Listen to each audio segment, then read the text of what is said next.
côté le mettre. C'est qu'on y a tout, ou pour le côté bout de chambre kay pral cher. L'aime vini si en 2016, bout de chambre kay était 350 $, 400 $ toujours. Les moun Brésil, moun Chili commence à débarquer là.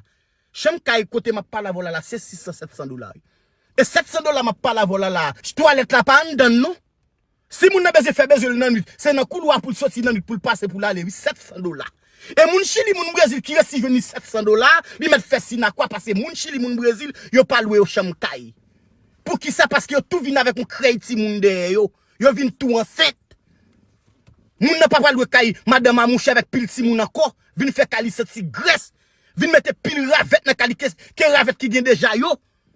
Vinn boule pile courant de kay là. Et ça fait pas louer moun Chili Brésil kay. En pile moun Chili moun Brésil vinn là. Yo te pensé t'a vinn là tout grand moun parce que marché fait comme yo dans poche. Gi là donc recevoir comme Chili côté yo là. Yo pensé te ka louer kay mais condition yo pas